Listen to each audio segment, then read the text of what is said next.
Sa tuwing umuulan at bumabaha, naglalabasan sa kanilang mga lungga ang ilan sa mga hayop na ating kinatatakutan, ang mga ahas. At minsan, aksidente silang napapadpad sa loob mismo ng ating mga tahanan. Ano nga ba ang dapat nating gawin kapag makaengkwentro tayo ng ahas? Alamin sa ulat na ito. Paano na lang kung isang araw, may hindi inaasahang bisitang dumalaw sa iyo? Parang matataranta. Hindi mo rin mahawakan eh. Lumalaban. At aagawin pa ang mahal mo sa buhay. Masakit po, sapagkat kami po ang nagpalaki doon sa batang iyon. Sa pool po maliit ay kami nang nag-alaga.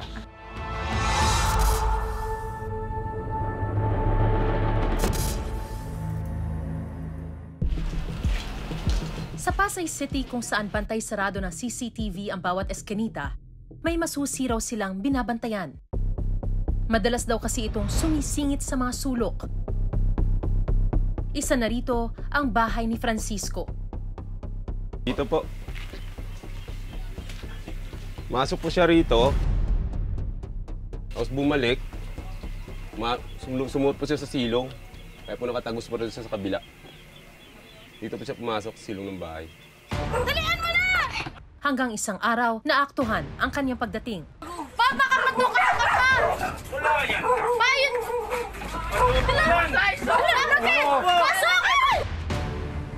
Isang 12 talampakang sawa pala ang umaaligid sa bahay niya.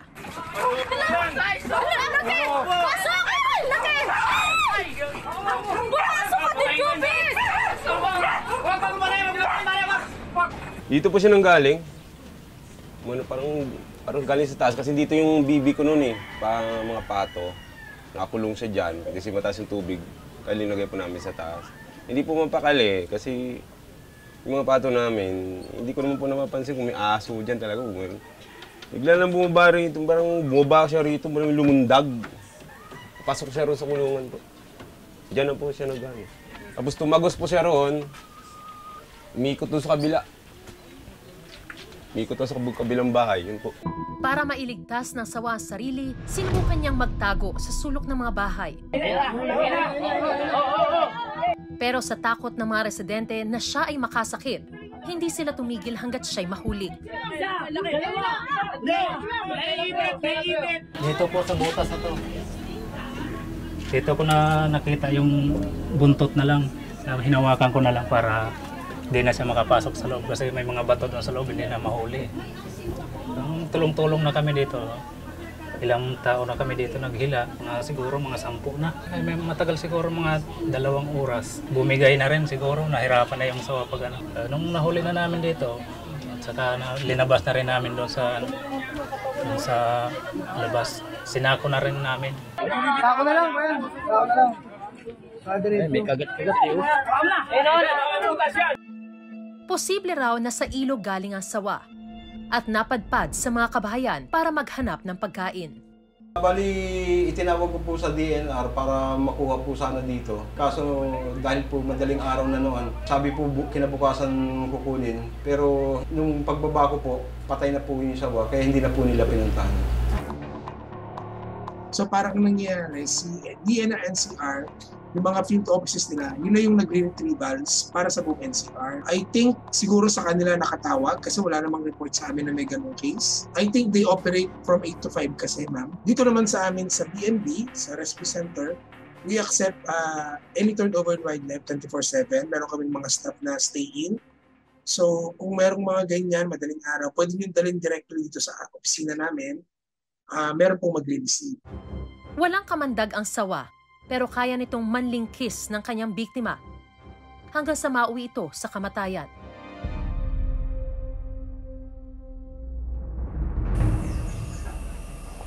Sa Tayabas, Quezon, masayang naglalaro ang nooy 5 taong gulang na batang si John John. Hanggang sa makaramdam ito ng pananakit sa paa. Nay Margaret, pwede niyo po bang ikwento sa akin kung ano po yung nangyari nung panahon na sinasabing natuklaw daw ng ahas itong si Janjan? Nangyari po iyon May 30. Naglalaro po yung mga bata Inaisipan pong tumawid ng tubigan, papunta dun sa kabila. Kaso nung papunta na dun sa pilapil ng tubigan, ay umuna itong si Janjan. Tumalon dun sa tubigan. Doon na nga po siya nakagat na ang sabi po ay natibo daw siya. Ilang saglit lang, si Janjan nakaramdam ng pagkahilo at pagsusuka. Hinala nila na tuklaw ng Philippine Cobra ang bata. Isa ito sa pinakamakamandag na ahas sa buong mundo. Kapag natuklaw, ang venom o kamandag nito kayang magparalisa ng tao at posibleng mauwi sa pagkamatay ng biktima sa loob lang ng 30 minuto. Saan po banda siya na tuklaw? Dito po sa ganito. Naisip ko, abay baka yan ay nakakagat ay ahas. Gawa ng ang pagkaintindi ng nanay ay natibo ay. Kaya tinawagan po yung asawa nung kapatid niyang panganay. At sabi ko, tawagan at isakay sa motor.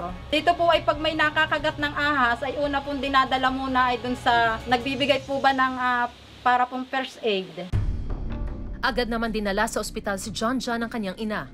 Team po namin doon ay sabi daw po ay kung saan daw po namin kung ano na daw po na gagawin. Sabi ko po ay pwede pong dalhin na sa RI team dahil po ang buhay po ng bata na nakasalaylay dito. Dahil walang sapat na anti-venom ang ospital, noong araw ding iyon, binawian ng buhay ang bata. Malungkot pa nito, ilang araw na lang magdiriwang na sana si Janjan ng kanyang ika-6 na kaarawan. Ano po ba ang pangarap sana ni Janjan paglaki niya? Tsaka gaano po ba siya kabait? Mabait po si Janjan, malambing. Pagkakagaling ko po sa trabaho ay palaging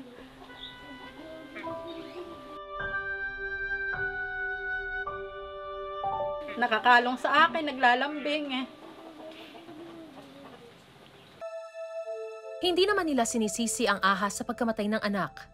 Sadya lang po na makagat ang bata yun kasi hindi rin po naman niya alam kung dinaanan niya ay meron na ahas. Parang sadya lang po nakagat. Ang kwento ni Janjan agad ipinost sa social media ni Hans, isang community pastor, bilang paalala na kailangang mag-ingat. Sa akin naman po ma'am, ramdam ko talaga yung pagkamatay ni Janjan, bagamat hindi ko sila kamag-anak, pero ako po yung namatayan din po ng anak. Kaya ramdam ko yung sakit na kanilang nararamdaman. Gumawa ako ng paraan na maging eye-opener din po ito sa ibang mga tao, lalo sa health authorities, na masolusyonan po itong anti-venom po natin. Na sana ay bawat bayan malagyan po ng anti-venom po. May tinatawag tayong dry bite at saka po yung direct na nakagat kayo ng Philippine Cobra. Ang LGU po, kung wala po silang tie-up or train na personnel para po magturok at mag-store ng anti-venom, ay hindi po basta-basta pinapayagan. Kailangan po ng coordination nito sa ITM or through MOA para po magkaroon sila ng trained personnel. Kahit po sa ibang hospital, wala rin po silang ibang train na tao na magtuturok po. Kasi special po yung pagtuturok ng anti-venom.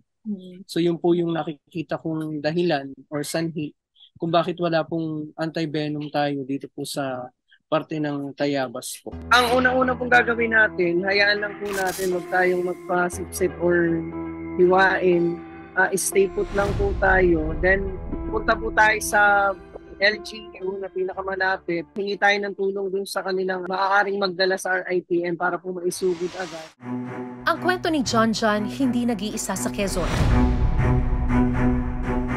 Sa kabilang bayan ng Tayabas, isang bata rin ang namatay sa tuklaw ng cobra. Ang mga magulang ng bata napilitang humingi ng tulong sa Cobra Hunters para masuri ang lagay ng kanilang bahay. Talaga pong nandito sa loob ng bahay sa natuka. At yung pong ahas na sa balagay ko nakatuka, nandyan po lang sa ilalim. Isang grupo ang itinalaga ng DENR o Department of Environment and Natural Resources sa Quezon para mag-retrieve ng makamandag na ahas. Galit oh. Sa video ng Cobra Hunters, siyam na cobra ang nakita sa ilalim ng papag kung saan natutulog ang kanilang anak. Bali natulog pa raw rito yung mag-anak kagabi. Nasa uluhan nga daw yung nung tatay yung cobra.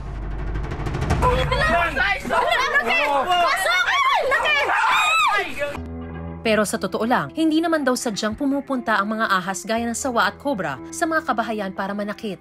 Merong mga areas dito sa NCR na posibleng may mag-habituate or tumirang ahas.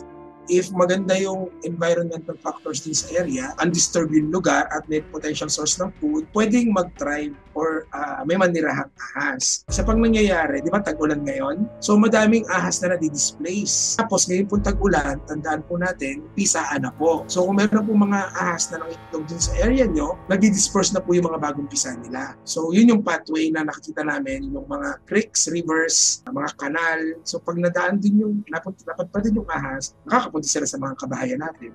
Minsan kailangan maglinis tayo kasi kung madaming babahayan ng madaming daga, pag may nakarating na ahas, pwede siya mag-thrive. Hindi na nga raw maiiwasang magtagpo ang landas ng ahas at tao, kaya kailangan ng iba yung pag-iingat.